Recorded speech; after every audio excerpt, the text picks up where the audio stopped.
Pode começar. Olá, boa noite a todos, colegas, residentes, alunos que estão conosco hoje. Pode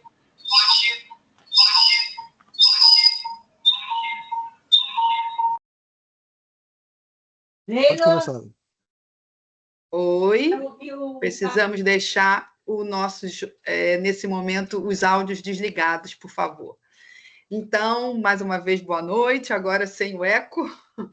Vamos começar, então, a nossa sessão de hoje, que é o raciocínio clínico de doença exantemática e seus diagnósticos diferenciais. Nós estamos, então, agora, oficialmente, inaugurando essa modalidade de evento. Fizemos isso ano passado por sugestão, por iniciativa do Dr. Leonardo Campos, junto com o professor Charbel, que também está aqui conosco. E agora, então, a nossa ideia é manter esse tipo de modalidade, esse tipo de conversa com vocês, com o objetivo principal de unir departamentos científicos da SOPERJ e as nossas regionais. Então, traremos casos que foram identificados nas nossas regionais, discutidos por especialistas. Então, hoje, nós temos a apresentação do caso pela doutora Eduarda Rodrigues. Ela é residente do Hospital dos Servidores do Estado. A staff dela, que está nos acompanhando e que é membro do Departamento Científico de Infectologia da SOPERJ, é a doutora Márcia Galdino Sampaio, que também vai contar com a colaboração da doutora Glória Regina, do mesmo departamento. E para mediar, né, para conduzir esse debate, nós temos aqui a doutora Kátia Lino Batista, que é do Departamento Científico de Reumatologia, e o doutor Charbel, que é do Departamento Científico de Infectologia. E os dois, tanto Kátia quanto Charbel, fazem parte da nossa diretoria executiva da SOPERJ. Então, esse é mais um produto que a gente está testando e esperamos que vocês curtam muito, que vocês participem, que a gente tenha muito aprendizado. E eu queria agradecer muito a Eduarda, né? Que a gente já soube aqui que tem uma ligação, parece que especial, com Kátia Lino, ela já vai contar para vocês o spoiler. Márcia, muito obrigada. Glória, muito obrigada. E Charbel e Kátia Lino, é com vocês, tá bom? Muito obrigado mais uma vez, uma boa noite a todos. Boa noite a todos. Queria agradecer a presença, o interesse. Eu e o Charbel estamos nessa intenção, né, de sempre estar divulgando e conversando o máximo de pessoas possíveis interessadas nesses temas. E exatamente o que a Ana falou, que a gente quer a participação. Então, uma coisa assim, bem leve, bem informal, ao mesmo tempo informativa e importante, antes de mais nada, para o momento que a gente está passando, com essas situações, é sempre interessante a gente se manter aí se atualizando. Eu acho que doenças exantemáticas sempre será um desafio para o dia a dia do clínico, do pediatra, e queria agradecer e passar para o Charbel, mas não deixar de falar a minha relação com a Duda. Duda foi minha paciente, a Duda a vida inteira falou que queria ser pediatra, e estamos aí agora colegas, né, Duda? Agradecer a Duda, que e sempre foi muito estudiosa. Passar então para o Charbel. Obrigada. Boa noite, doutora Ana Tereza. Cumprimentando a senhora, eu cumprimento todos os nossos presentes. É uma honra ter todos vocês aqui, porque nós sonhamos, nós mentalizamos esse momento, e é um momento muito feliz, porque é mais um compromisso de campanha que nós fizemos, né, e que foi agora uma realidade. O raciocínio clínico, ele é uma estratégia que visa a gente aperfeiçoar nossa capacidade de diagnóstico, favorecendo ainda mais quem vai ganhar com isso, que é o pequeno paciente. É uma ideia que surgiu durante a campanha e que agora já temos até um calendário, né, para a aplicação desse raciocínio clínico. É interessante que, eu sempre gosto de falar para os alunos que, se fosse fácil a gente fazer diagnóstico, a máquina faria, a inteligência artificial faria.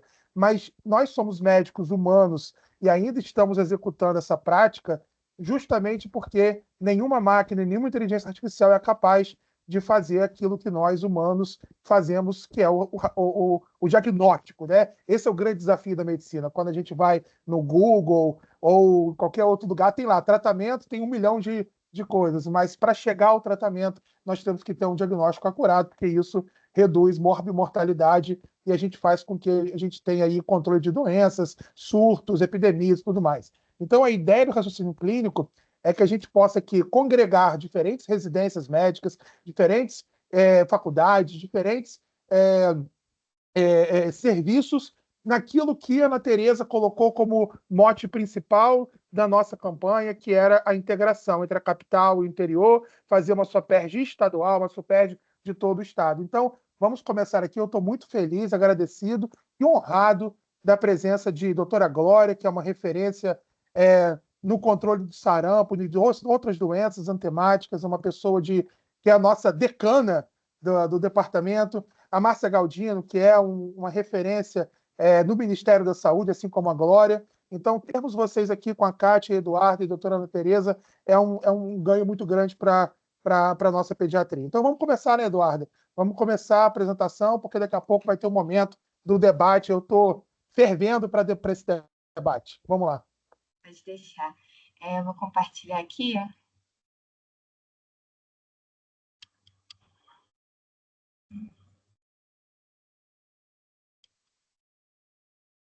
Compartilhou a tela? Ah, sim, doutora, pode continuar. Boa noite a todos. Vou apresentar o caso clínico de doenças antemáticas. Meu nome é Eduardo, sou residente do Hospital dos Servidores. Estou aqui sob a orientação da doutora Márcia. Então, primeiro eu vou começar sobre a anamnese, né? Nós somos 2 pacientes gemelares do sexo feminino, com 8 meses de vida, brancas, são naturais e procedentes de São João de Meriti, no estado do Rio. A queixa principal delas era febre e bolinhas no corpo. Com relação à história da doença atual, a gêmea 1, ela iniciou um quadro de febre alta, vômitos, prostração, rinorreia e tosse há cerca de 6 dias. E 2 dias depois, a gêmea 2 iniciou um quadro muito similar. Ambas evoluíram com um raste de início em face e uma conjuntivite bilateral. Elas negaram outros familiares com sintomas semelhantes. Da história patológica pregressa, elas não tinham nada digno de nota, não tinham nenhuma comorbidade, não usavam nenhum medicamento de uso contínuo, mas ambas realizaram uma suplementação de vitamina A no posto de saúde, né, do município delas em janeiro desse ano. Na história da gestação e parto-nascimento, a mãe realizou pré-natal, sem intercorrências, sem comorbidades. Elas nasceram de um parto cesárea, a termo, a IG, ficaram em aleitamento materno por alguns dias e logo depois elas foram para a fórmula infantil. Na história vacinal, elas estavam faltando a influenza, a Covid, a 3ª dose da Penta e a 3ª dose da VIP, e as demais estavam atualizadas segundo o PNI. Elas tinham um desenvolvimento neuropsicomotor adequado, faziam uso de fórmula infantil e alimentação familiar, com uma boa ingesta hídrica, pais, irmãos e avós rígidos, diurese e evacuação estavam presentes, sem alterações. E na história social, elas residiam na mesma casa, né, os pais, as irmãs gêmeas, um irmão mais velho de 6 anos e outro de 8. Tinham água encanada, saneamento básico, e nenhuma delas frequentava creche. Agora eu vou explicar o caso utilizando uma linha do tempo, que eu acho que vai ficar mais fácil da gente entender, né, a ordem cronológica, né, dos sintomas. No dia 25 de fevereiro foi o primeiro dia de sintoma da gêmea 1. Ela iniciou um quadro de febre, uma febre alta, e tinha uns sintomas inespecíficos associados, como tosse e rinorreia. 2 dias depois, no dia 27, a gêmea 2 ela iniciou o mesmo quadro de febre alta, tosse e coriza. No dia 1º de março, 4 dias depois, né, do início da febre, a gêmea 1 ela iniciou um quadro de exantema. Esse exantema ele era um exantema maculopapular. Ele começou em face, os pais descreviam que começou nessa região, né, próxima ao couro cabeludo. Teve uma evolução crânio-caudal, uma distribuição centrípeta, acometia a palma das mãos e plantas dos pés, e ela também evoluiu com uma conjuntivite bilateral. No dia 2 de março, 3 dias depois do início da febre, a gêmea 2 iniciou o mesmo quadro, com o mesmo tipo de raste de exantema e também com a conjuntivite. Nesse mesmo dia, elas foram levadas à emergência, e além, né, da febre, do exantema, da rinorreia, da tosse, também foram identificadas no exame físico lesões avermelhadas com centro esbranquiçado na mucosa jugal de ambas as gêmeas.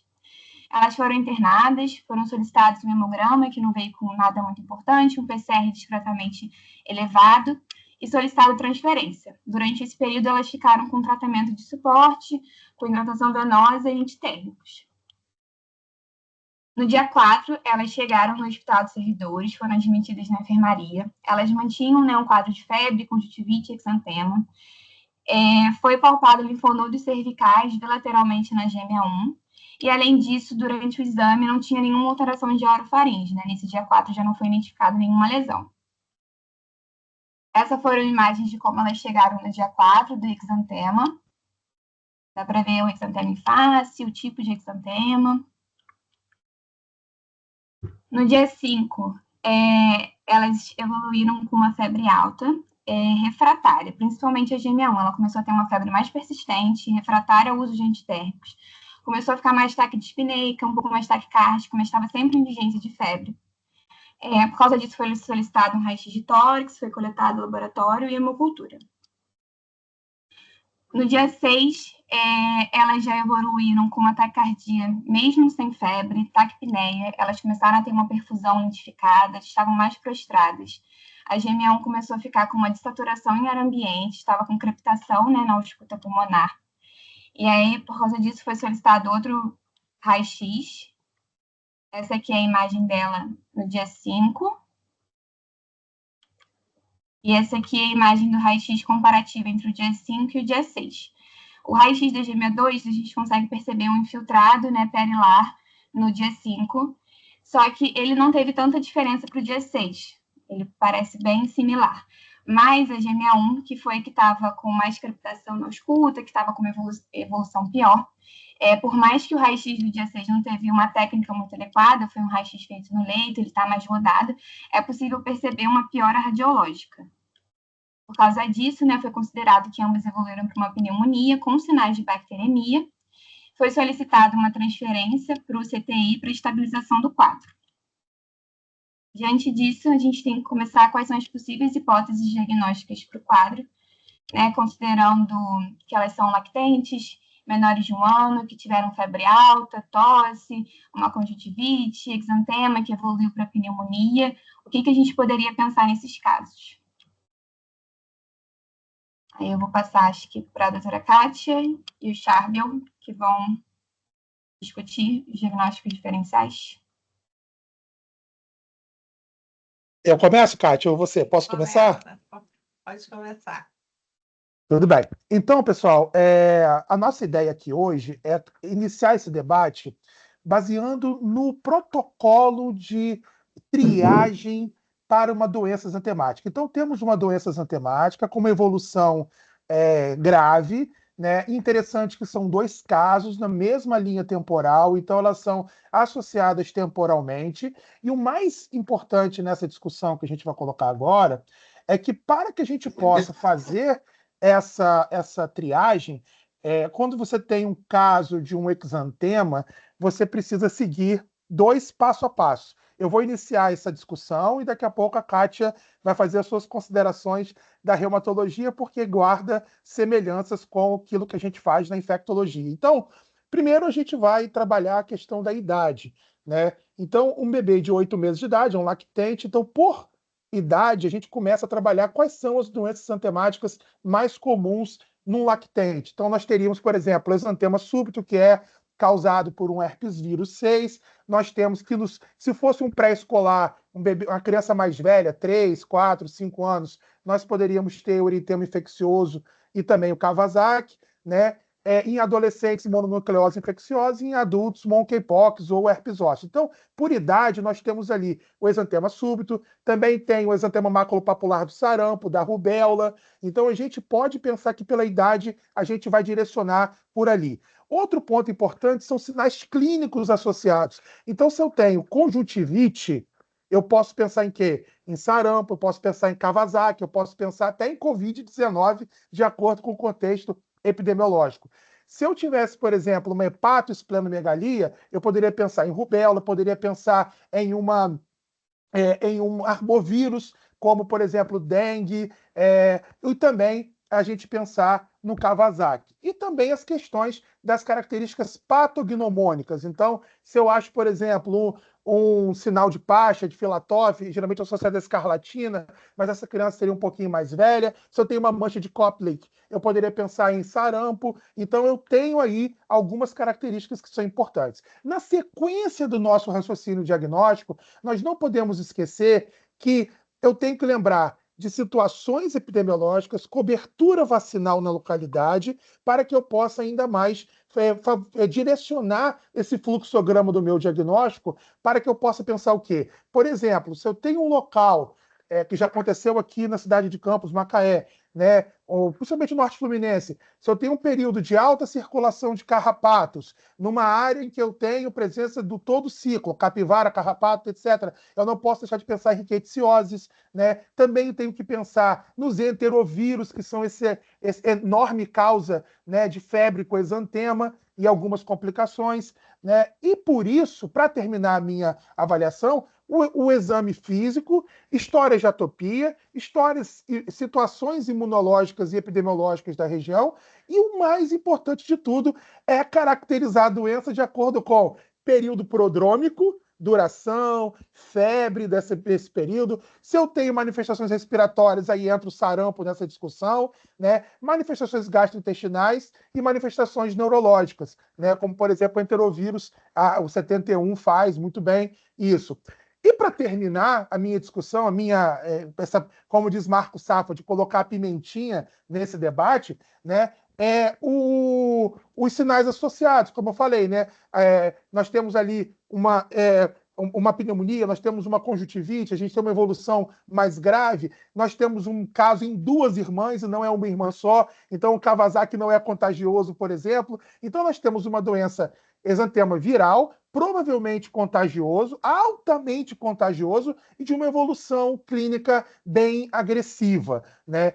E aí, quando a gente discute isso, eu coloco que uma das grandes hipóteses, né, são as principais doenças antemáticas de curso grave, que seriam, por exemplo, sarampo, né, poderia pensar também em um arbovírus, poderia pensar em um enterovírus, né, mas existem, quando a gente caracteriza, né, a doença antemática nessa idade, nós não podemos esquecer também de doença meningocócica, que é uma evolução arrastada e tem alta contagiosidade, né? E por último, aí eu vou começar a fosforilar um pouquinho mais, né? Que aí você pode pensar em, se a gente tivesse, por exemplo, em Brasília, na área do Centro-Oeste, qual doença antemática também dá pneumonia de forma grave com internação em CTI, né?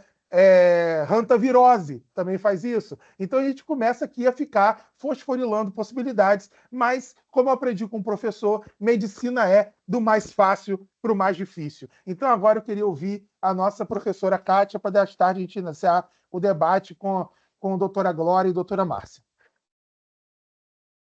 Então, eu acho que assim, o Charme foi muito completo e a gente sempre, quando é chamado para entrar nessa dinâmica, né, de diagnósticos diferenciais, de doenças exantemáticas, exatamente a gente quer saber idade e principalmente a situação ambiental. O que a criança foi exposta, possivelmente? Então, mesmo na reumatologia, a nossa ideia sempre é não ficar naquele vício de puxar a brasa para a sua especialidade, não deixar de valorizar o caminho do mais comum para o menos comum.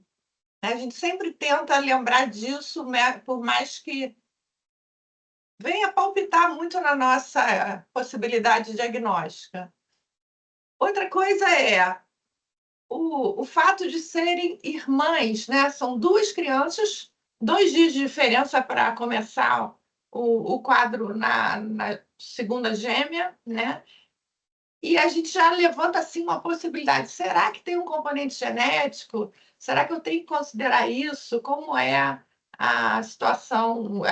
As meninas foram também expostas à fórmula, né, infantil, sempre a possibilidade de uma reação própria farmacodermia, que não precisa ser exatamente só a medicação, porque é assim, muito gritante serem irmãs, né, e estarem acontecendo praticamente ao mesmo tempo.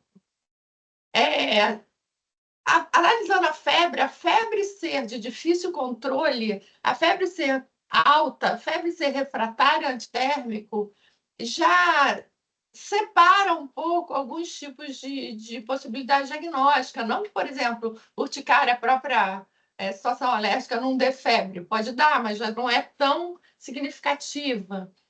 Aí começa você perceber, está tudo junto, tudo se apresentando meio que ao mesmo tempo. O que se apresentou continua. Né? A gente pensando sempre em Kawasaki, lógico que pode vir a ser dessa forma, mas no decorrer do tempo pode ir apresentando os critérios, enquanto um vai evoluindo, o outro vai aparecendo. Então, isso é uma dica para Kawasaki. Quando intercorre tosse, rinorreia e a própria alteração radiológica pulmonar, não é que não seja, mas cai um pouco a possibilidade de Kawasaki, especialmente Kawasaki sem o componente do que hoje a gente lida com Kawasaki-like, né?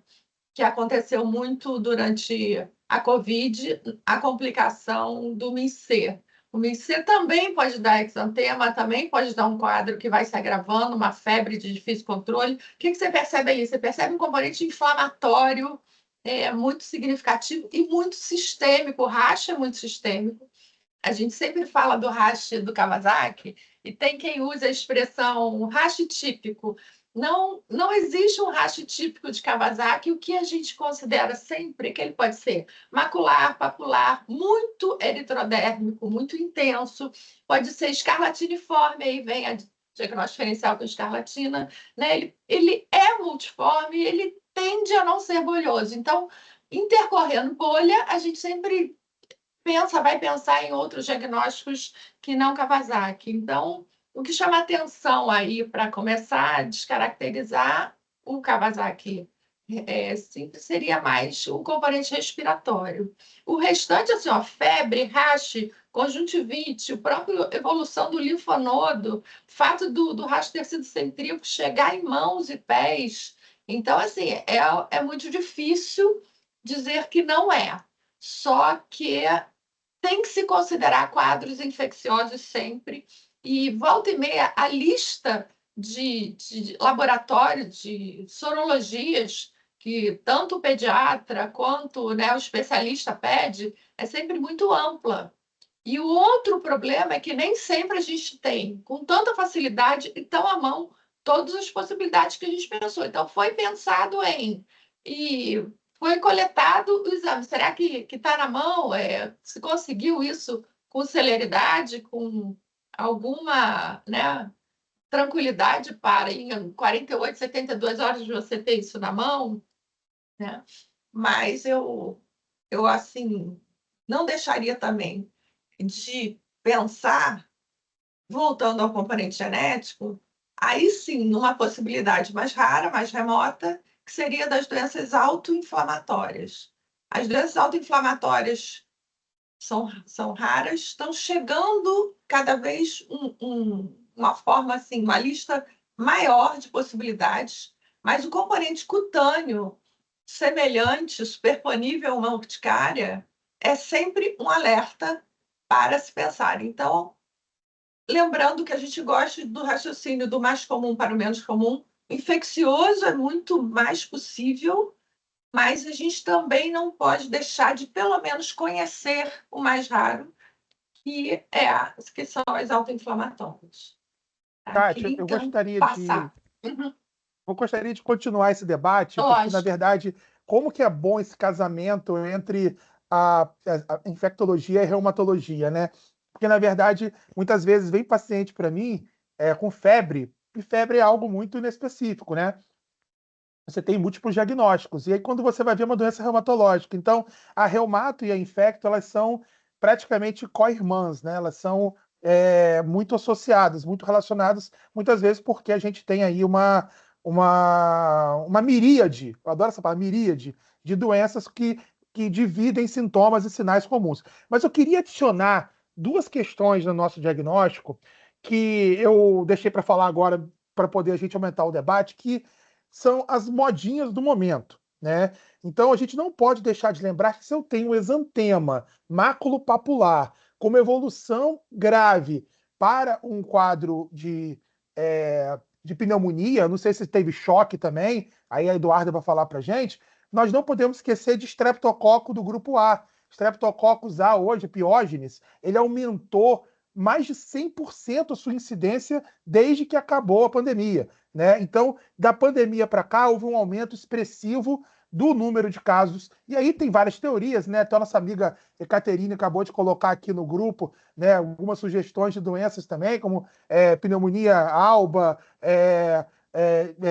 e aí não podemos esquecer da parte imune, porque essas crianças ficaram dentro de casa, não foram para a escola, e aí não foi exposta aos pumps, né, que são aqueles fatores estimuladores para a resposta imune, e o que aconteceu foi que muitas doenças infecciosas reemergiram nesse cenário, entre eles o streptococo. E não podemos esquecer de outra, esse quadro viral, adenovírus. Adenovírus, uma infecção bem do mal, que pode fazer uma pneumonia bem agressiva, e tem um estudinho bem legal na Pediatric Infectious Disease relacionando, né, o quadro de adenovírus, né, em crianças que depois evoluem para uma certa imunossupressão temporária pós-adenovírus. Então, mostrando que o adenovírus ele tem um papel importante no sistema imune para reduzir a sua capacidade de ação.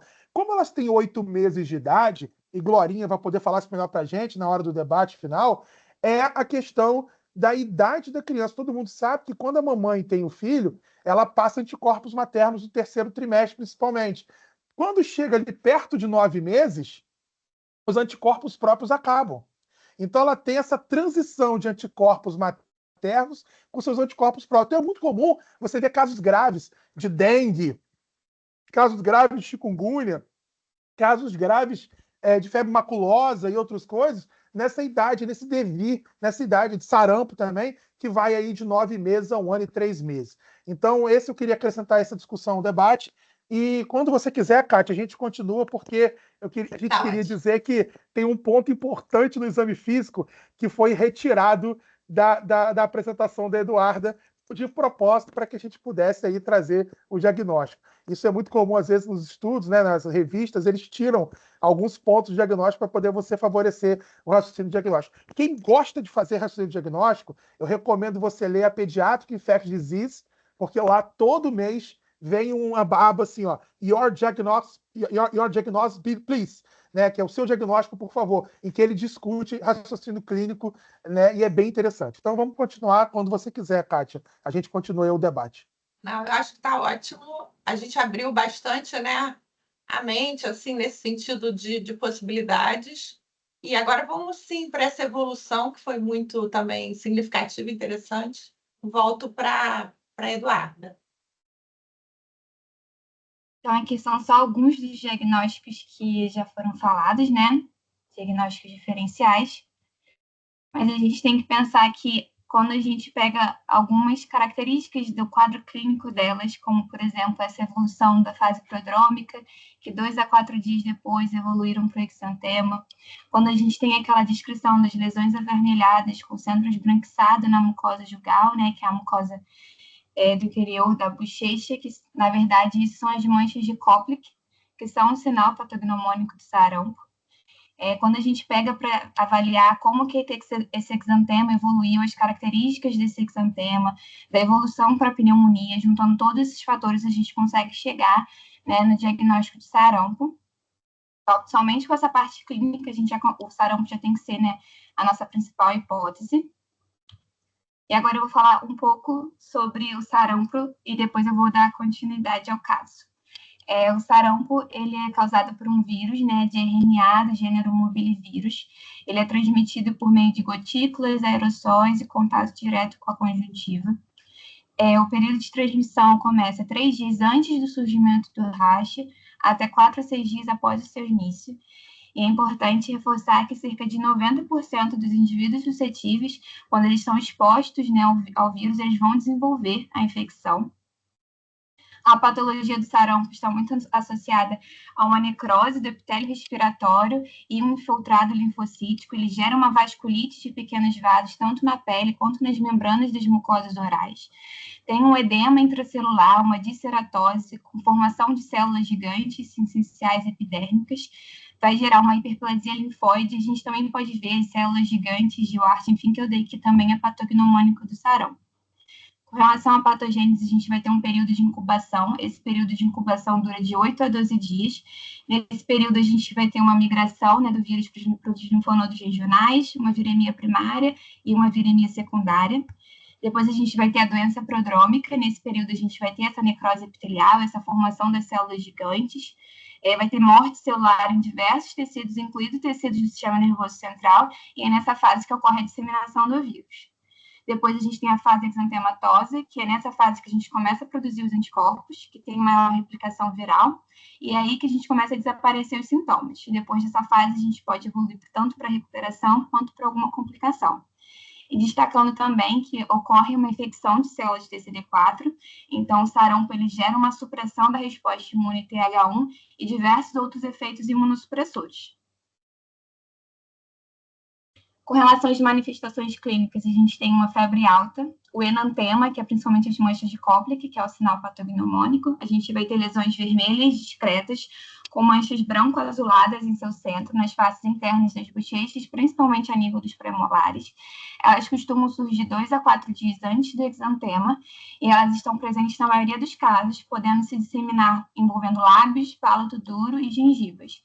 Elas também podem ocorrer nas pregas conjuntivais e na mucosa vaginal, e elas desaparecem com o início do rash. Então, no caso clínico, a gente percebeu que quando elas foram admitidas na enfermaria, já não foi possível perceber nenhuma mancha de Koplik.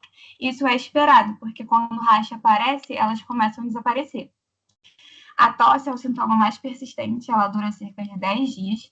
A gente tem também a coriza, a conjuntivite, que normalmente é uma conjuntivite não purulenta, com fotofobia, o exantema. E o exantema do sarampo ele é bem característico. A gente vai ter uma erupção que começa ao redor da testa, atrás das orelhas e na parte superior do pescoço. É uma erupção maculopapulosa. Ela vai disseminar para a parte inferior do tórax e para as extremidades, atingindo palmas das mãos e plantas dos pés em 50% dos casos. Esse exantema ele costuma confluir na face e no tronco, e eles aparecem cerca de 7 dias na mesma progressão que evoluiu, deixando uma fina camada de descamação na pele. Também é possível identificar a linfadenopatia cervical e occipital nos casos mais graves e diarreia e vômito na fase aguda. Então, a gente tem essa fase prodrômica, né, em que a gente tem as manchas de Koplik, 2 a 4 dias depois a gente tem o exantema. A febre, ela costuma reduzir 3 a 4 dias após o rash. Então, quando a gente tem uma persistência da febre, mesmo depois de 3 a 4 dias, provavelmente a gente está tendo uma evolução para algum tipo de complicação. E aí, depois de 7 dias, a gente pode ter tanto a recuperação quanto alguma complicação do sarampo. Aqui são algumas imagens, tanto do exantema do sarampo, quanto das manchas de Koplik. E como é feito o diagnóstico? O diagnóstico, em regiões de surto de sarampo, é possível fazer o diagnóstico somente pela clínica e pela epidemiologia, sem precisar de nenhuma confirmação laboratorial. Mas, quando a gente está falando de regiões em que não está tendo surto de sarampo, como é o caso do Brasil, a gente precisa fazer essa confirmação do diagnóstico clínico por meio de exames laboratoriais. Como que a gente pode fazer isso? Tanto pela sorologia, quanto pelo isolamento viral com PCR. A sorologia ela seria positiva quando a gente tem um IgM positivo, lembrando que o IgM ele só começa a aparecer 1 a 2 dias após o rash, então não adianta pedir essa sorologia na fase prodrômica antes de aparecer o exantema, porque o IgM vai vir negativo. E o IgM ele pode ficar detectado por até 1 mês. A gente também pode fazer um diagnóstico quando você tem um aumento de 4 vezes do valor da IgG da fase aguda em relação à fase de recuperação, com intervalo de 2 a 4 semanas. E o PCR a gente pode fazer utilizando a amostra do swab de nasofaringe, o swab de orofaringe e da urina. A SBP, ela define como caso suspeito de sarampo todo indivíduo que, independente da idade ou da situação vacinal, apresentar febre, exantema maculopapular, acompanhados de um ou mais dos seguintes sintomas: tosse, coriza ou conjuntivite. No nosso caso, a gente tinha todos esses sintomas. Com relação às complicações de sarampo, lembrando que tem uma maior mortalidade, uma maior morbidade nos menores de 5 anos, principalmente nos menores de 1 ano, ou seja, tem que prestar muita atenção nos lactentes, também nos imunocomprometidos. A complicação mais comum do sarampo é a otite média aguda, mas a complicação que causa mais morte é a pneumonia. A pneumonia de sarampo, ela é definida como uma pneumonia de células gigantes, que pode ser tanto pela infecção viral, quanto por uma infecção bacteriana sobreposta. Quando a gente fala da infecção bacteriana, os principais agentes é o Streptococcus pneumoniae, o Haemophilus influenzae e o Staphylococcus aureus, e frequentemente elas evoluem com bronquiolite obliterante. Então, toda criança que teve sarampo, que evolui com pneumonia, ela tem que continuar sendo acompanhada pelo risco de desenvolver BO. Além disso, a gente pode ter croup, traqueite, bronquiolite, sinusite, mastoidite, apendicite, miocardite é muito raro, mas pode acontecer, bacteremia, celulite. E a encefalite, a gente tem tanto a encefalite pós-sarampo, que acontece mais nos adolescentes e nos adultos jovens, que é um quadro que surge junto com o exantema, como a gente pode ter uma encefalite por sarampo, porque nesse caso acontece 1 a 10 meses após o sarampo. Na maioria das vezes são indivíduos imunocomprometidos e é uma doença muito grave que na maioria dos casos leva à morte. Com relação ao tratamento, ele é basicamente de suporte, a gente tem que fazer hidratação, oxigenação, conforto, e a gente tem uma recomendação de suplementar todas as crianças com suspeita de sarampo com vitamina A. Isso porque a deficiência de vitamina A, ela pode acontecer no sarampo, isso pode gerar maior risco de internação, de afetar a visão, diminui também a defesa, o sistema imune, então sempre tem essa orientação de suplementar a vitamina A. Essa é como a gente faz, são 2 doses, a gente tem que fazer uma no dia na suspeita e uma no dia seguinte, e essas aqui são as doses. Nas crianças menores de 6 meses, a gente faz 50.000 unidades, entre 6 meses em 1 ano 100.000, e a partir de 1 ano são 200.000 unidades. Com relação à prevenção e à profilaxia, a prevenção é basicamente pela vacina. A gente tem a vacina do sarampo, que está incluída na tríplice viral, que a gente toma aos 12 meses, e a segunda dose na tetraviral aos 15 meses. A gente tinha, né, a dose 0, atualmente ela é usada mais para situação de bloqueio, quando você tem um surto. Essa aqui é uma nota técnica no Ministério da Saúde, né, do ano passado, que não se faz mais a dose 0, não está sendo feita. Eles recomendam que a dose 0 seja feita somente realmente em situações de bloqueio, mas antigamente a gente poderia fazer essa dose de 6 a 12 meses. E a gente pode usar a vacina também como uma profilaxia pós-exposição para os indivíduos que tiveram contato com alguém com caso suspeito ou confirmado de sarampo. E quem pode receber a vacina são os maiores de 6 meses, os não vacinados ou que tenham recebido apenas uma dose da vacina. E eles têm que receber essa vacina até 72 horas após a exposição. Nos indivíduos que não podem receber a vacina e tiveram contato com algum indivíduo com sarampo, a gente faz a imunoglobulina. Esses são os indivíduos imunocomprometidos, as grávidas, né, suscetíveis, e os lactentes menores de 6 meses. Essas são as doses da imunoglobulina, ela pode ser feita intramuscular endovenosa e ela tem que ser feita até 6 dias após o contato. Esse é um fluxograma também da SBP, de como a gente tem que seguir com caso suspeito de sarampo. A gente tem que fazer a notificação na Secretaria Municipal de Saúde em até 24 horas, fazer a investigação do caso, coletar sangue tanto para sorologia quanto o material para isolamento e identificação viral no primeiro contato com o paciente e realizar a vacinação de bloqueio. Agora, continuando o caso, né? No dia 6, que foi o dia que elas evoluíram com a pneumonia, com sinais de bacteremia, que elas foram transferidas para o CETIP. Nesse dia, a gente coletou hemocultura, laboratório, gasometria, painel viral. Foi coletado PCR para sarampo, do zoado de nasofaringe da urina e a sorologia para o sarampo. Além da sorologia para o sarampo, a gente também coletou sorologias para arboviroses, para rubéola, para parvovírus e para tortes. A gente iniciou empiricamente ceftriaxona e vancomicina. As gêmeas foram colocadas no catéter de O2, foi solicitado outro raio-x, transferência, né, para um leito de isolamento no CTI, foi realizada a notificação do caso de sarampo, e a gente não realizou a suplementação de vitamina A, porque elas já tinham realizado recentemente no posto de saúde. Elas ficaram 4 dias, né, no CTI, elas evoluíram bem, elas retornaram para a enfermaria no dia 10 já em bom estado geral, já estavam estáveis, ambiente, o exantema já estavam evoluindo. A evolução começou também no sentido crânio-caudal.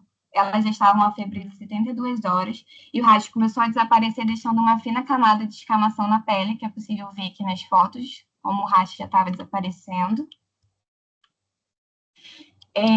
As hemoculturas dela, da GMA1, cresceu uma Klebsiella e uma E. coli, a da GMA2 foi negativa. A GMA2, logo quando a hemocultura fechou negativa, a gente tirou os antibióticos, e a GMA1, quando começou a crescer um gram negativo, também a gente suspendeu a vanco, e ela fez 7 dias, né, ceftriaxone. Elas receberam alta no dia 13 de março. Antes da alta, o laboratório solicitou que a gente coletasse uma nova amostra, né, da sorologia, e elas foram orientadas com retorno em 1 semana para a gente avaliar. No dia 14, saíram as sorologias para o sarampo, que vieram positivas, e no dia 17, saiu o PCR para o sarampo, também positivo. No dia 20, elas voltaram, né, para reavaliação. Elas estavam em ótimo estado geral, já não tinham rastro, só tinha uma discreta descamação, muito sutil. E esses são os resultados da sorologia. Ambos tinham tanto IgG quanto IgM reagentes. O PCR para sarampo foi positivo tanto no swab de nasofaringe quanto na urina. Esses exames eles foram feitos por meio do LACEN, que é um laboratório central aqui no Rio. Praticamente todos os hospitais você tem que entrar em contato com o seu laboratório para ver como é que funciona o envio das amostras, né, para o LACEN, que eles que realizam isso. E os outros exames, tochas, sorologias para arbovirose, parvovírus, rubéola, tudo isso foi negativo. E agora a repercussão do caso, né? Foi realizado um bloqueio de sarampo na enfermaria, então todos os pacientes que poderiam receber a vacina receberam a tríplice viral, e para aqueles que tinham contraindicação à vacina, foi realizada imunoglobulina, e tanto a enfermaria quanto o CTI ficou um período com bloqueio de novas internações. A notícia foi amplamente divulgada, tanto o município do Rio quanto outros municípios do estado aumentaram muito as campanhas de vacinação para o sarampo. Inclusive, esse sábado teve campanha de novo. Não está sendo realizada dose zero, mas está sendo, sim, realizada a campanha para as pessoas atualizarem e tomarem a vacina do sarampo. É isso, queria agradecer a oportunidade de estar falando, a doutora Márcia por toda a orientação, ao convite do Charbel, a doutora Glória, a Ana Tereza, agradecer a doutora Kátia, porque você é a minha inspiração, você sabe disso. Então, muito obrigada. Obrigado, Eduarda. Parabéns aí pela excelente apresentação. Bem, eu acho que é um momento que a gente tem agora mais esperado, que é o debate, né? Então, nós temos aqui uma profissional, duas profissionais de nível do Ministério da Saúde, OPAS, que é a doutora Glória de Sá e a doutora Márcia Galdino. Mas eu queria ouvir, doutora Glória, em primeiro lugar, sua experiência com sarampo. O que a gente pode hoje tirar de informações quando a gente tem um caso? O que a vigilância em saúde pode colaborar para a gente evitar uma disseminação de surto? A gente sabe que existem vários tipos de vacinação, né? De rotina, de intensificação, de situação de emergência, de monitoramento rápido, né? Queria também saber como que a gente trabalha para melhorar ainda mais a vigilância desses casos. Então, eu queria ouvir sua experiência. Eu acho que para a gente é um presente termos a senhora aqui com todo o seu conhecimento e experiência do sarampo.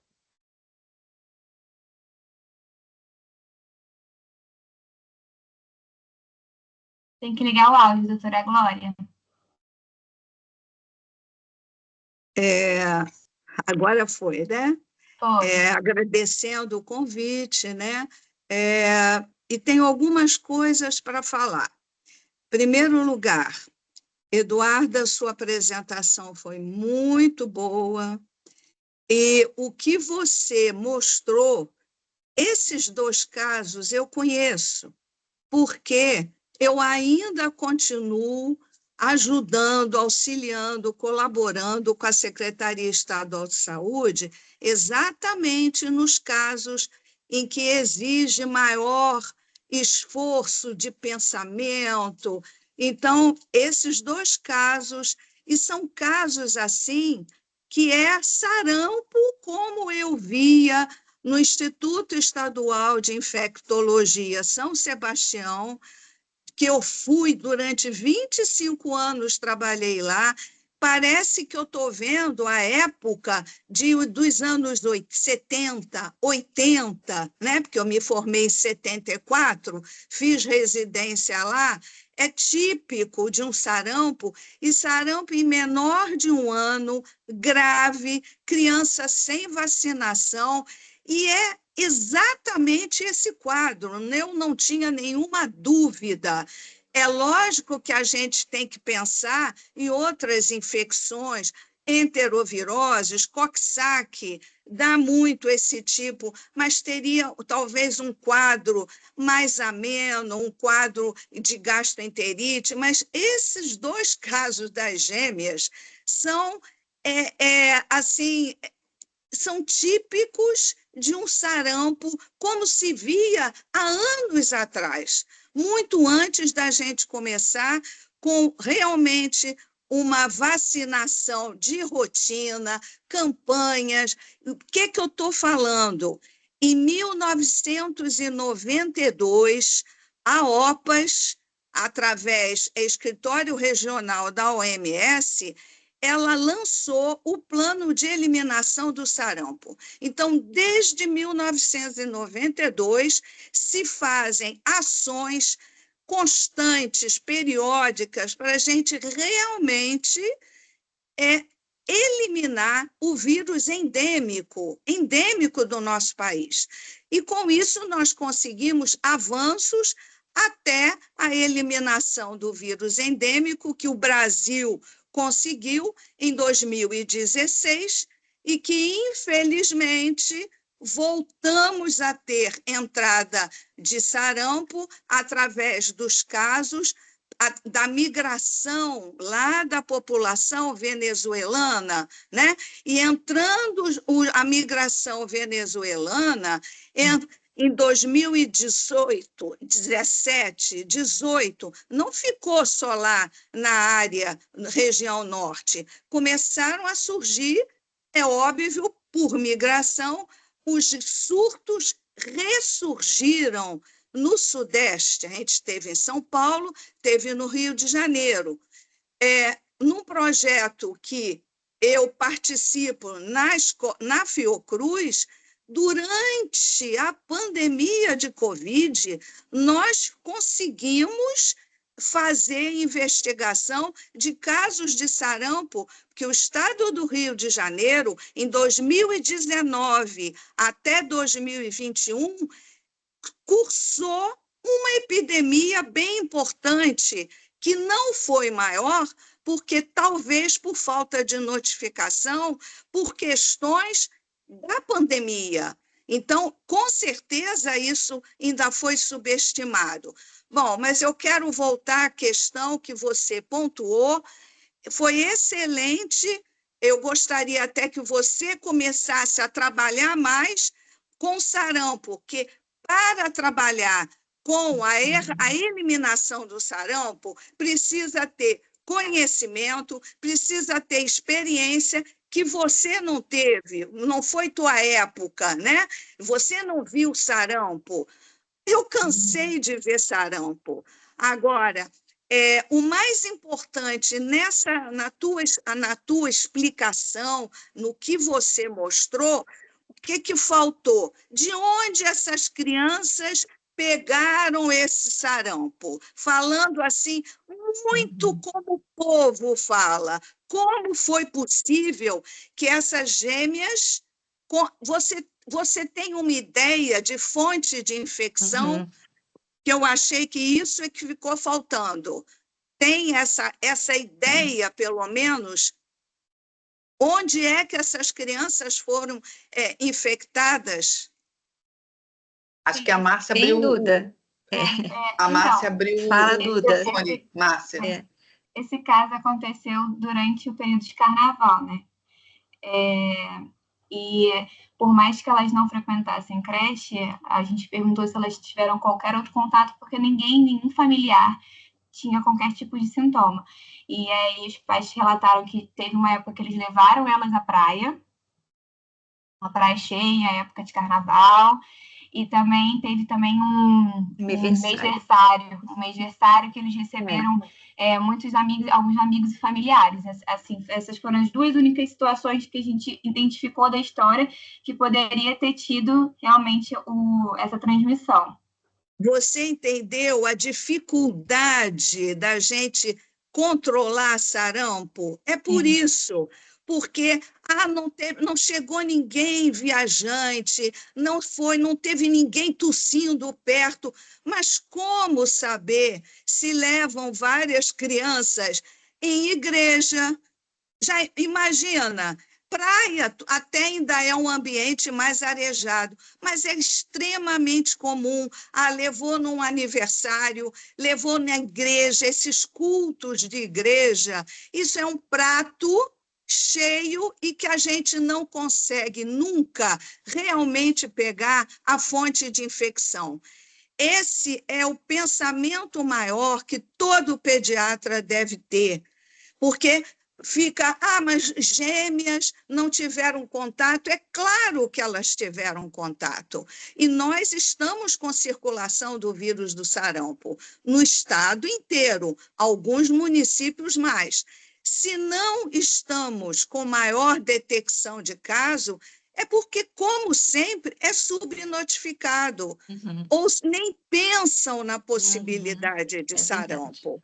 E aí a coisa vai acontecendo. Esse caso mesmo das gêmeas não era para vocês, dos servidores do Estado, terem notificado. A notificação deveria ter sido anterior.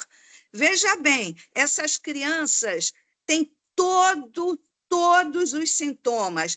Tem febre, seguida exantema, sintomas respiratórios, tosse, conjuntivite, né? E coriza. Então, criança menor de 1 ano, com essa sintomatologia, no momento em que a gente está de reaparecimento do vírus do sarampo, não pode pensar em outra coisa. Até pode, mas é a primeira opção. Né? É notificar logo, é pedir investigação, é fazer bloqueio. E o bloqueio, como a gente chama de wash-up. A OPAS fala assim, é bloqueio grande, é chegar no lugar, a criança foi num culto tal, não sei o quê, realmente é um bloqueio olhando a caderneta, quem tiver vacina, 1 dose vai fazer a 2ª dose. Quem tiver 2 doses, não se faz nada. Mas é esse passo, um seguido do outro, que se ele não é dado, fica tudo interrompido. Não há como. E aí é impossível de você conseguir a sustentabilidade. O que a OPAS se baseia muito? Como o Brasil tem condições de sustentar a eliminação do vírus endêmico, se a vigilância ainda é muito frágil. Ainda é muito frágil. Não adianta dizer que, eu sempre batalhei pela vigilância, mas existe um hiato. Se você não colhe rápido, no primeiro momento que a criança está ali, ou pelo menos, como diz o protocolo, né, até 28 dias após o exantema, você pode fazer a sorologia, mas você perde aquele momento, você perde a detecção viral, você perde o que a OPAS quer. E uma coisa que você falou correto, mas não é preciso esperar a situação de surto para fazer detecção viral. É protocolo da OPAS, protocolo do Ministério. A gente, diante de uma suspeita de sarampo, Eduarda, você é obrigatório colher sorologia e colher material clínico de suave, de orofaringe, nasofaringe e urina. Isso é obrigatório, é protocolo. Por quê? Se você não colhe material clínico até o 5º e, no máximo, 7º dia de início do exantema, segundo a minha grande amiga, minha pesquisadora do IOC, que é a doutora Marilda Siqueira, você perde a chance de detectar o vírus. E esse vírus vai passar por tudo uma análise de molecular. Nós vamos saber se é o B3, se é o D8. É esse vírus que está vindo para cá. Atualmente não, ele já vem há muito tempo, desde os surtos de 2019, 2018, é o D8. Então, o D8 e o B3, isso é importante? Mas não precisa chegar a isso? Precisa, porque é assim que a gente pode checar que o D8 está vindo lá de uma região da Europa. O B3 está vindo do continente das Américas. Então, isso faz parte de todo o protocolo do que a gente tem que trabalhar com vigilância de sarampo. Sem isso, nós nunca ficaremos livres do sarampo. Nunca. E o pessoal acha que é uma doença simples. Não é. Você mesmo relatou, você estudou, o sarampo é um vírus que mais imunodeprime, principalmente criança menor de 1 ano. Não é à toa que tem complicação. Qual é a principal? É a pneumonia. E pneumonias graves, é estafilococo. Eu vi muita pneumonia por estafilococo no São Sebastião. Isso era o dia a dia, na época do sarampo, sem controle, né? Mas nós avançamos tanto e todos os pediatras têm que ficar atentos, porque a gente tem que continuar nessa luta. Eu sempre digo que trabalhar com vigilância de sarampo e rubéola e da síndrome da rubéola congênita, que eu sempre trabalhei, e a gente conseguiu se livrar dessa doença terrível que é a síndrome da rubéola congênita, precisa de empenho, precisa de uma gestão adequada, de programa, sempre batalhando, dar continuidade. Sem continuidade do programa de eliminação do sarampo, Eduarda, a gente não tem sustentabilidade. O que acontece? O Brasil, todo mundo entra, não é não?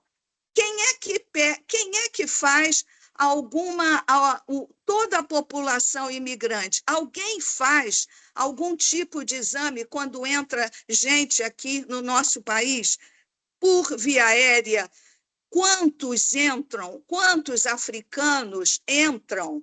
Né? Que todo mundo sabe, por barco, a maré é a prova ali de reduto de quanto africano pode trazer não só o sarampo, quanto a poliomielite. Quer dizer, se nós não temos vigilância, não há como ter controle.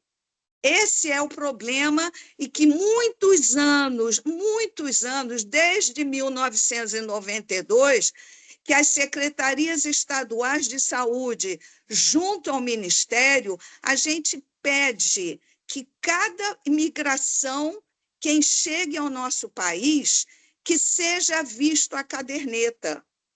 Né? Assim como nós vamos para qualquer país, principalmente na Europa e nos Estados Unidos, nós temos que nos vacinar, não é? Nós não temos que tomar antimeningocócica, tudo. Por que os outros chegam nesse nosso país e ninguém pede nada? Essa é uma questão...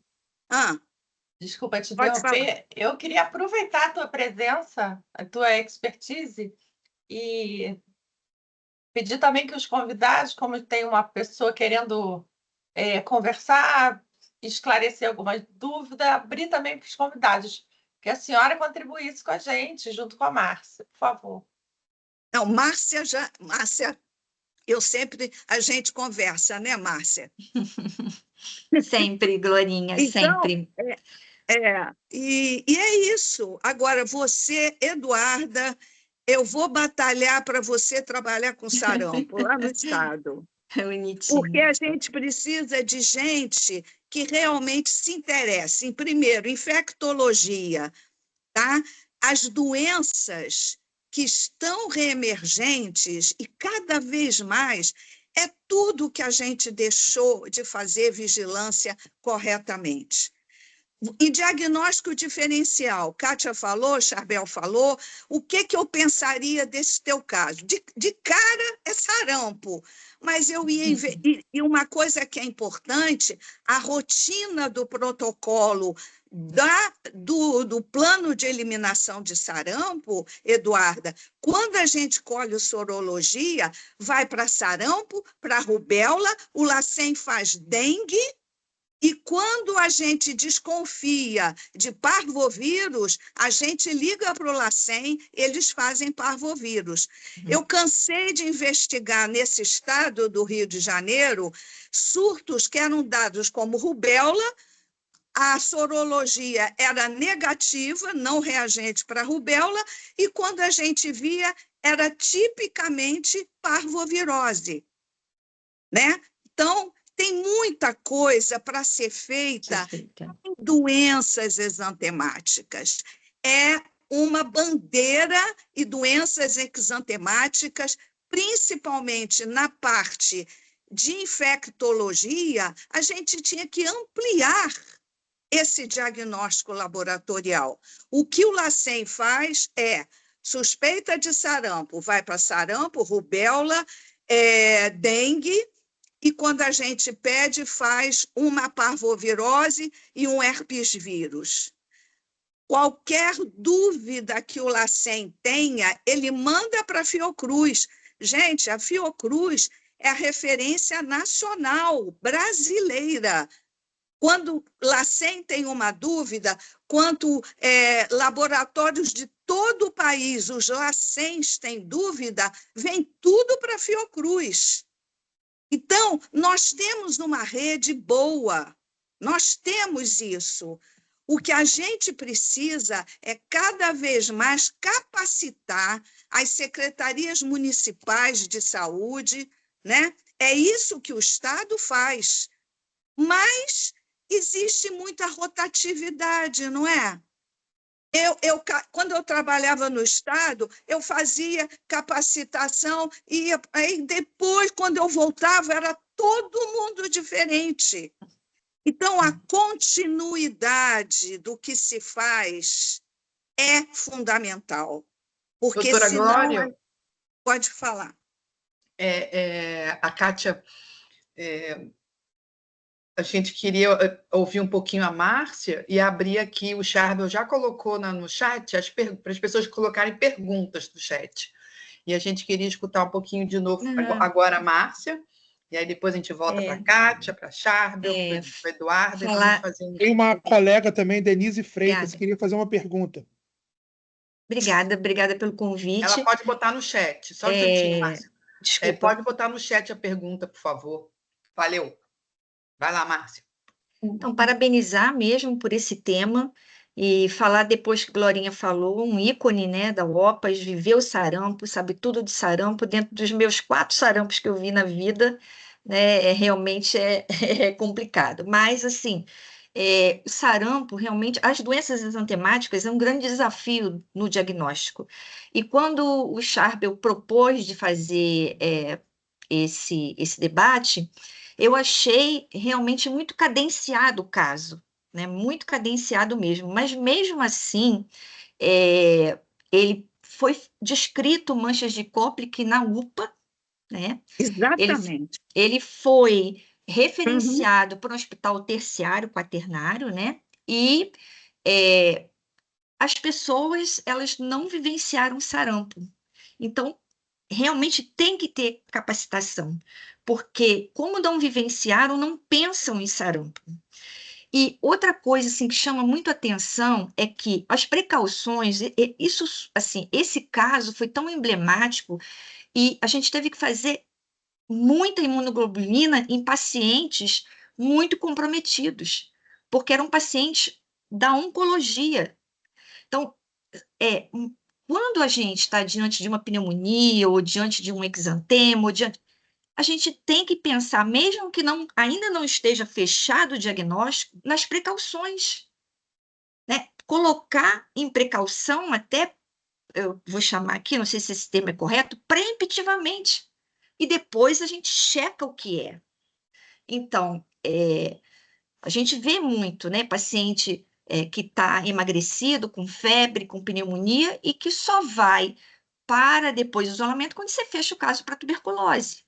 E aí, quantos já se infectaram, né? Lembrar que a precaução é por aerossol, então gera-se partículas menores de 4 micrômetros que ficam dispersas no ar. Então, é a longa distância essa possibilidade de transmissão do sarampo.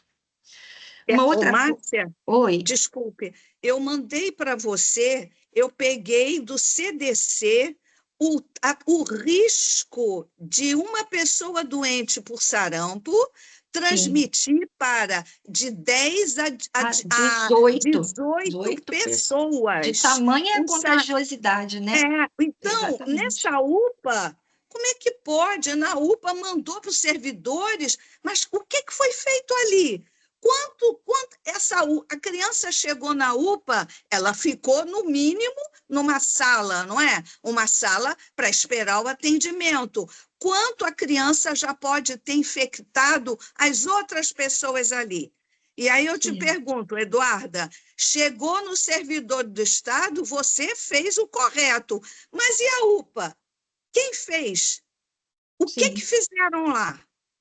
Você está entendendo? E, Glorinha, e quando você pega uma população, né, que se você, no sarampo, se você precisa só ter entre 3% a 7% de pessoas suscetíveis.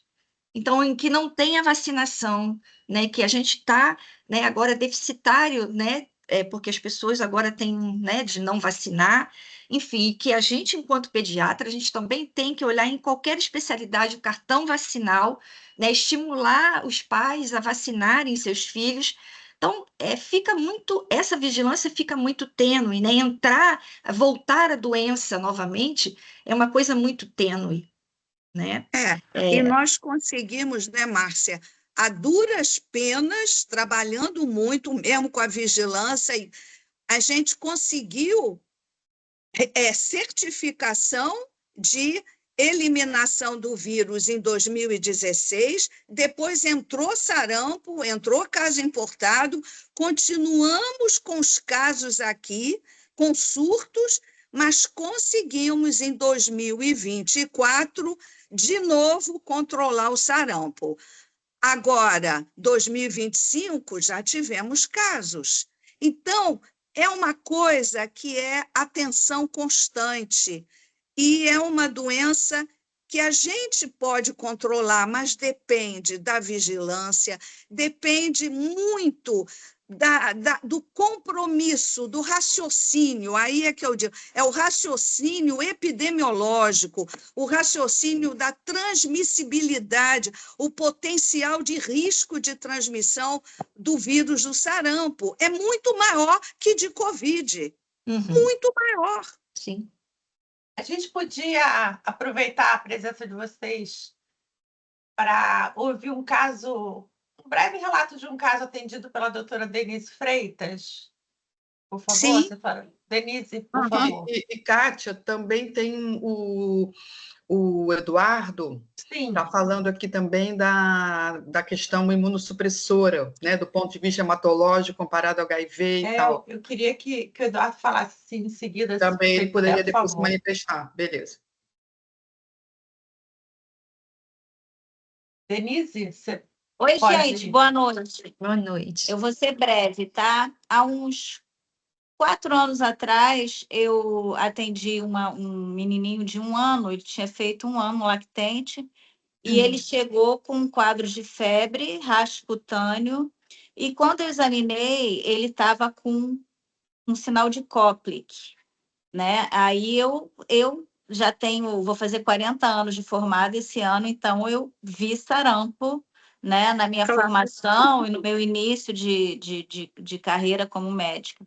E aí eu acendi né, e parece que tinham tido alguns casos, alguns anos atrás, desses que ela relatou, que vieram da Venezuela, então eu atentei para isso, e ele tinha feito a vacina dias antes, tipo assim, 5 dias antes ele tinha feito a vacina de atriviral, com 1 aninho de idade, e a família se reuniu e fez uma festinha de aniversário com poucas pessoas, né, com a família. E aí ele ficou bem, evoluiu muito bem, a sorologia deu positiva, mas aí eu fiz a notificação. E a vigilância sanitária, isso foi muito interessante, que eu moro em Cabo Frio, município de Cabo Frio, e a vigilância sanitária de Cabo Frio agiu rapidamente, fez o bloqueio de todas as pessoas que tiveram com o lactente, né? Fizeram vacinas em todo mundo e acabou. No caso, não seguiu adiante.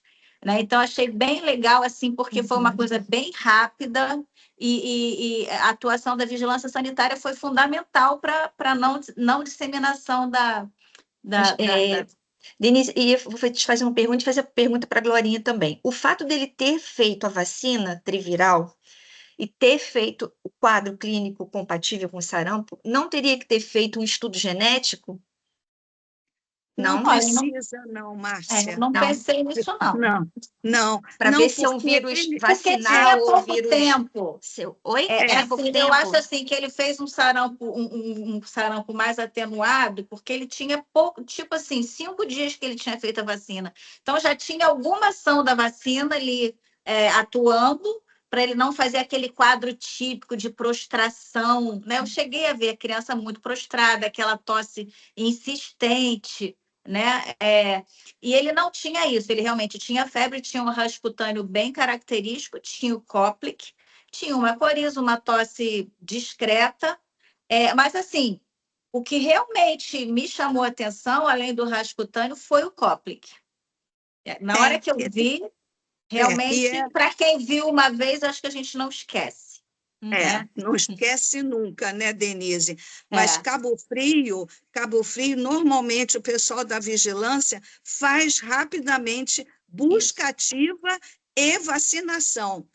Busca ativa é rápido e você consegue interromper. Isso é fato. Consegue. Quem tem uma dose faz a outra, quem não tem faz, entendeu? Então, é fácil. Agora, tem que ter agilidade, né, Denise? Sim. Você sabe e foi disso. feito rápido. Graças a Deus, aqui tudo foi bem rápido. 72 horas no máximo. Isso. Até 72 horas. E funciona, isso é provado. E Cabo Frio, eu sei que eu trabalhei no Estado e com a vigilância de Cabo Frio sempre foi bem atuante. Não sei como está agora, mas sempre foi. É uma médica bem experiente, a Lucia, eu não sei se você conhece ela, mas ela é bem experiente. O pessoal... E há muito tempo na vigilância sanitária, então ela realmente agiu bem rápido. Só isso, gente. Eu não quero mais gastar Só contar isso, tá? Obrigada aí. O doutor José Eduardo podia contribuir, ele escreveu um relato aqui interessante no chat. Não sei se todo mundo acessa o chat. Por favor, José Eduardo. Eu não consigo, porque eu estou no celular. Não consigo, Kátia. Se ele puder entrar, mas ele está lembrando aqui que a infecção por sarampo talvez seja uma das infecções mais imunossupressoras. Ele está aí? Está presente? Zé Eduardo é hematologista pediátrico do Norte Fluminense. Pode abrir o áudio, Zé. Aqui. Importante que ele está comentando. Foi agora? Está todo mundo ouvindo? Sim. Não, Um pouquinho embaixo. Ótimo, Eduardo. Desculpa, Kátia. As doenças exantemáticas, elas são um desafio para todo mundo, né? E é muito difícil a gente ter, às vezes, alguém para olhar, mas o sarampo, o parvovírus, o Epstein-Barr, a gente consegue diferenciar morfologicamente de alguns outros jeitos, mas o sarampo, o parvovírus e o HIV, com a apoptose linfocitária, eles expressam na membrana celular antígenos muito específicos, como CD95, TRAIL-R. Então, assim, deixam a posição dos linfócitos muito característica para você excluir muitas doenças exantemáticas. Não é fácil você ter alguém para olhar uma lâmina, para olhar aquilo e falar assim, poxa, está parecendo uma parvovirose, ou está parecendo um sarampo, ou está parecendo um HIV, né?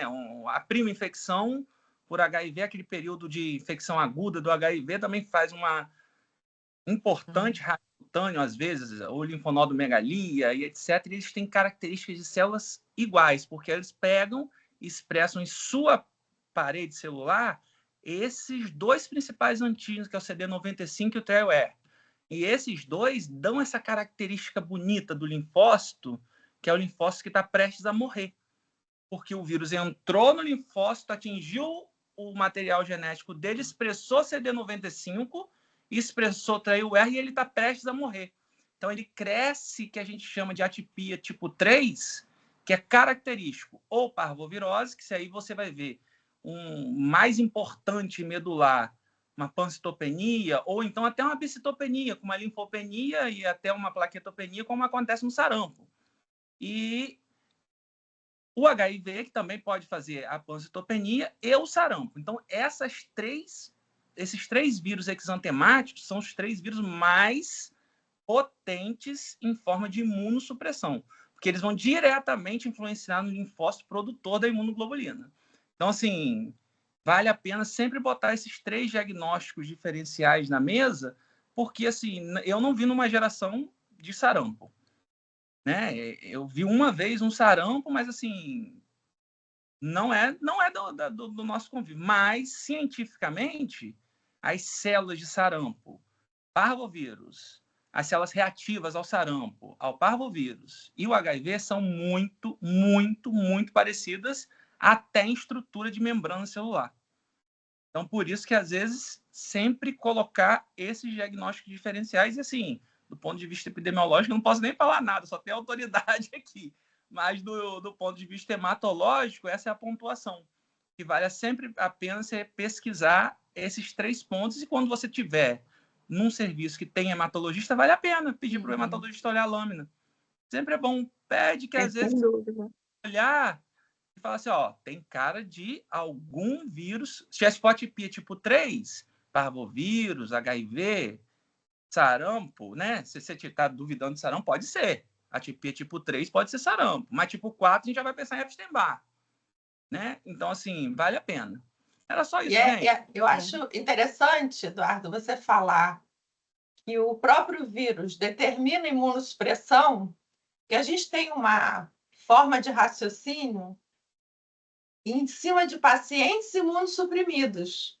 Então, o que estava acontecendo? Paciente rígido, sem uso de corticoterapia, sem um diagnóstico de base, né, sem uma doença prévia, ser infectado por um vírus que determina imunossupressão viral, evoluir com, por exemplo, uma cultura positiva. Então, na verdade, a gente começa a ver co-infecção, que é o que dá maior gravidade em pacientes. Então, não precisa só estar diante de paciente reumatológico, hematológico, oncológico, né? E as próprias situações genéticas que já mexem com imunidade, para ter essa evolução ruim.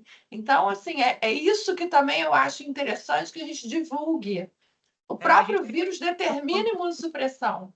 A gente fica sempre pensando muito no paciente imunodeprimido que foi lá e fez uma doença viral, mas, na verdade, a doença viral tornou ele imunodeprimido. Exatamente. Bacteriano. O vírus do sarampo, ele realmente é um grande imunodepressor. Muito. São os 3 mais imunodepressores. O HIV a longo prazo, a parvovirose em agudo e sarampo em agudo. Para mim, são os 3 mais imunossupressores. E com isso é muito importante estar atento ao tempo de febre do sarampo. Então, assim, a partir do 3º dia, 4º dia de exantema, e o paciente me chamou muita atenção nesse caso, né? Quando nós chegamos para vê-las assim na manhã, né? Quantos dias de doença? Eu e até a Duda olhou, ela viu uma, e ela falou assim: parece Kawasaki, porque ela não sabia que tinha outra. Depois ela viu a outra. E nós estávamos juntas o tempo todo, né, Duda? E aí eu falei: peraí, mas quantos dias de febre?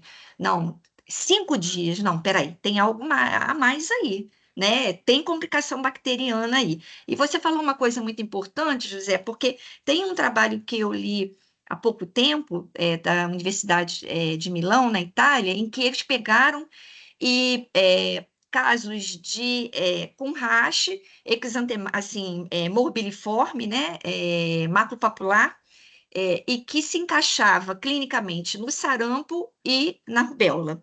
E aí, o que não foi comprovado laboratorialmente, o que Glorinha falou, que o LACEN faz. Então, vamos investigar outras coisas. E o que foi mais frequente, nesses casos descartados, de rubéola e de sarampo, foi o herpes vírus 7, com 32%, herpes vírus 6, parvovírus, CMV, EBV e Covid. Você vê que não é um desafio mesmo as doenças exantemáticas, né? E aí até falar com Kátia. E agora a gente ainda fica no meio do contexto do Kawasaki-like, que deixa a gente cada vez mais confuso, Exatamente. né? O Kawasaki-like, o que aconteceu do primeiro alerta que houve sobre o BC foi justamente começar a acontecer complicações do Kawasaki antes do 10º dia de febre. Então, assim, com 5 dias, 6 dias de febre, começou-se a perceber já aneurisma coronário e outros choque cardiogênico, que não se via tanto no Kawasaki. Com isso, começaram a descrição até chegar a doença multissistêmica inflamatória, que na época ficou como temporariamente relacionada ao Covid. Né? Mas a gente acaba tendo esse alerta. Até a professora Denise Stambock colocou, lembrar das manifestações respiratórias com a conjuntivite, então vincular, né, a conjuntivite com as manifestações respiratórias que determina aí essa forte suspeita diagnóstica. E assim, a gente tem visto também um tipo de pediatria geral e puericultura, por exemplo, no hospital terciário, que já lida com crianças um pouco mais complicadas, a dificuldade de se manter a vacinação, né? Então, uma coisa foi medo de uma vacina nova e as vacinas antigas e as doenças todas retornando, recrudescendo. Quase impossível hoje de você pegar um cartão vacinal atualizado, correto, em dia, né? E dando esse alerta. Então, por exemplo, essa criança, essas gêmeas, que não estavam ainda na fase de receber a vacina de sarampo, ultra expostas justamente na faixa etária mais grave, né? Então, eu acho que isso tinha que ser até mais explorado, né? Kátia, nós temos aqui uma pergunta da colega Carla Má, que é a presidente da Regional Lagos, que é muito importante para a gente, para os nossos colegas que estão aqui presentes.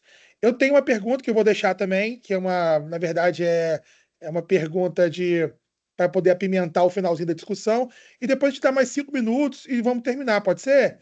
Mais 5 a 10 minutos assim para terminar. A Carla pergunta: para quem só viu sarampo nos livros, quais os principais fatos que devemos atentar nas emergências pediátricas? Ou seja, o que a gente tem que tirar de emergência pediátrica? E minha pergunta, que eu vou soltar a bomba e vou sair, é: Glorinha, você não acha que foi muito precoce o Ministério tirar a dose de intensificação dose 0, não? Se você não tinha uma cobertura alta? Enfim, eram essas duas perguntas. Vamos primeiro responder a da doutora Carla? A da Carla. Olha só. Na emergência, como é que faz? Na emergência. Olha, Carla, é que eu não posso apresentar, mas a Márcia sabe que eu mandei para ela. Eu tenho uma coisa maravilhosa, um estudo que sempre documentou a minha vida para essas questões do que na emergência a gente tem que estar ligado para pensar em sarampo. Quem não viu sarampo, nunca na vida. Porque, pelo protocolo, nós temos aquele que apresenta febre, exantema e mais tosse, ou coriza ou conjuntivite, independente da faixa etária e do antecedente vacinal, certo? Isso é que é conceito de caso suspeito. O que acontece, Carla? Eu até já comentei isso no Ministério.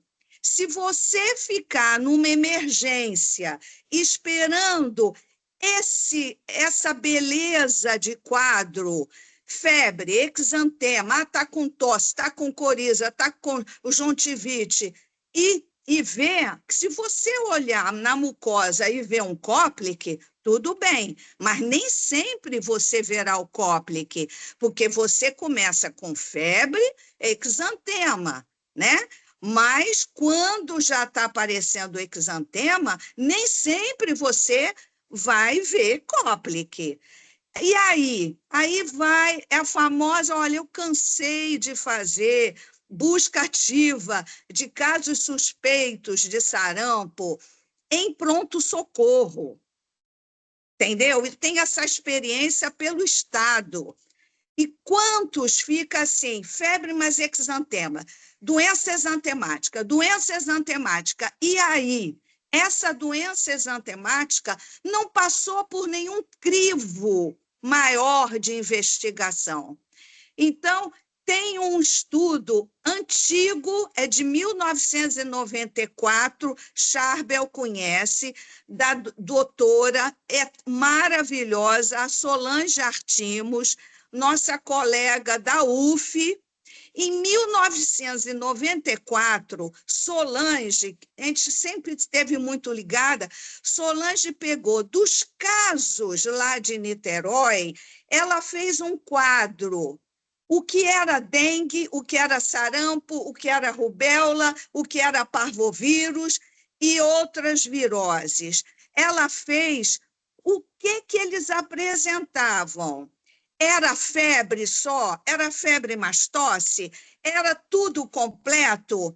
E eu não posso apresentar porque não dá, mas eu mandei para a Márcia. Márcia, abre aí que você vê aquela tabela que é do estudo da Solange. Ela mostrou que somente o sarampo, o conceito completo, ela achou em 83,5% dos casos de sarampo. Agora, febre mais tosse, exantema, febre mais conjuntivite, exantema, 90% a 95% dos casos. Vocês estão entendendo o que eu quero dizer? Se chega num pronto-socorro uma febre com exantema, normalmente o pediatra está ali, coitado, atendendo a beça, a doença exantemática, e faz uma prescrição, manda a mãe observar em casa. Mas a gente perde caso potencialmente possíveis de sarampo, porque se você esperar tudo como o programa diz, caso suspeito é todo aquele que apresenta febre mais exantema, mais tosse ou conjuntivite ou coriza. Esse é o conceito, independente de faixa etária, independente de situação vacinal, independente se a pessoa viajou ou não. Para fins de programa de eliminação, mas para pediatra que trabalha na assistência, na emergência, eu sugiro sempre, fique de olho, manda pelo menos essa mãe voltar. Porque uma febre com exantema, e às vezes só isso já dá mais de 90% de chance de ser um caso possível de sarampo. É óbvio que aí o pediatra vai ter que perguntar: mãe, tem caderneta? Ele tomou vacina? Porque se você garante ver uma caderneta, a criança é toda vacinada, pode ser enterovírus, tem de montão nessa época agora. Então, pode ser Coxsackie, é um monte, é um leque de infecção. Mas eu achei interessante a Carla perguntar isso, porque muitos que eu fazia na busca ativa depois foram notificados como suspeita de sarampo. Mas aí você já perde aquele timing, né? Você já perde aquela coisa. Você não sabe quando é que essa mãe vai voltar. Não sabe. Então, é isso assim que eu acho importante. Doutora Glória. Fala. Não, Fala, não, eu queria saber. Pode continuar, a gente vai daqui a pouco fazer um encerramento. Não, lógico. Eu falo demais, Charbel. Não, tá tranquilo. É para poder também ir para os municípios. Eu sempre fui a minha epidemiologia é de campo, sempre foi. Sim. Eu não sou de ficar só vendo, sabe, os dados e fazer tabela. E sempre foi pela vigilância, né? E a experiência clínica, eu como a Márcia não viu tanto sarampo, mas Denise, Solange Artimos, a gente, José Gilberto, nós fomos de uma fase em que a gente via sarampo demais. Né? Então, é outra experiência, mas o sarampo, na verdade, mesmo agora, ele não tem um sarampo tão atenuado. Pode ter, se tem um registro anterior já de ter feito uma vacina. Mas o que se vê, olha, esse surto aqui no estado do Rio, de 2019, foi muito difícil fazer investigação. Ninguém queria deixar entrar em casa. Nós estávamos já 2019, 2020 e 2021, a gente estava com Covid, mas a gente conseguiu levar um estudo e que vai ser, eu estou aqui falando porque eu espero que saia a publicação agora, tá?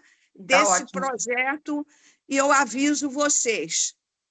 Tá ótimo. Tá ótimo. Charbel e Kátia. Doutora Glória, obrigado pela aula, obrigado pela experiência, obrigado a todos presentes. Eu quero me despedir chamando aqui a doutora Márcia, Kátia e Eduarda para fazer a sua despedida e depois eu vou pedir para a nossa presidente dar uma boa noite a todos.